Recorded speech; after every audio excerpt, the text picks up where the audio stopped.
আসসালামু আলাইকুম ভিউয়ার্স, আজকে আপনাদের দেখাবো দেখেন কৃষি কাজ কতটুকু সুন্দর করে করে দেখেন। যেরকম সহজ তার চেয়ে কিন্তু কঠিন এই কৃষি কাজের, অনেক কষ্ট। দেখেন এই যে এখানে কিন্তু আমার এক মামা কিন্তু দেখেন অনেক কষ্টে কিন্তু এগুলা দেখেন খেতে নিয়ে কিন্তু তারা রুবে, তো জমিতে চাষ করবে এগুলা। দেখেন অনেক সুন্দর করে বাড়তাছে কিন্তু, তো অসাধারণ কাজ। তো কৃষিকাজ অনেক কষ্ট আসলে, আমরা যারা মনে করি যে কৃষিকাজ বা যারা কৃষি কাজ করে তারা বুঝে যে কৃষিকাজ যে কতটুকু কষ্ট। তো দেখতে পাচ্ছেন, তো এখানে কিন্তু দেখেন প্রচন্ড কষ্ট। এগুলা কিন্তু জমিতে নিয়ে কিন্তু তারা জমিতে রোপণ করে।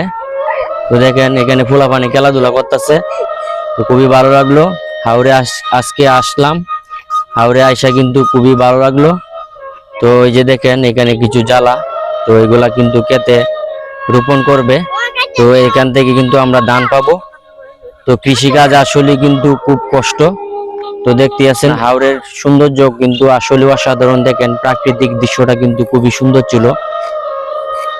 তো চতুর্দিক দিয়ে সবুজ আর সবুজ, সূর্যটাও কিন্তু ডুবে যাচ্ছে, তো খুবই ভালো লাগলো।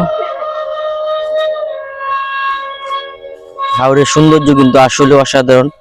দেখেন অনেক সুন্দর করে কিন্তু জমিতে চাষ করে, এই যে আমার এক মামা কিন্তু এখানে অনেক সুন্দর করে জমি চাষ করে ক্ষেত রুইলো। জমি রোয়ার পরে দেখেন অনেক সুন্দর করে কিন্তু ওনা কিন্তু দেখেন ঘাস, যে জমিতে ঘাস রয়েছে সেই গাছগুলা কিন্তু এভাবে বেছে দিতে হয়, তাহলে কিন্তু গুচিগুলো কিন্তু খুব তাড়াতাড়ি কিন্তু বড় হয়ে যাবে এবং গুচিগুলো খুব মোটা হবে।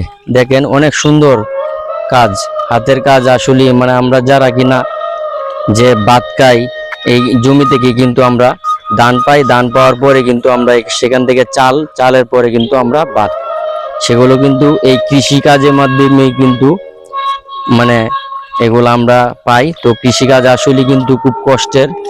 তো এই কষ্টটা কিন্তু থাকে না যখন কিনা প্রতিটি কৃষক যখন ধান পায় তখন কিন্তু মুখে হাসি থাকে এবং খুব ভালো লাগে তাদের সবারই কিন্তু এরকম। দেখেন অনেক সুন্দর করে কিন্তু জমিটা কিন্তু মানে বাঁচতেছে, দেখেন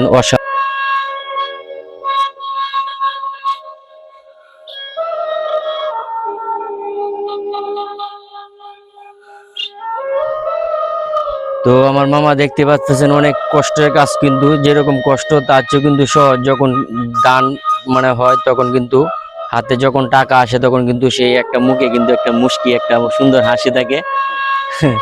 তো সবাই দোয়া করবেন মামার জন্য। তো ভালো থাকবেন।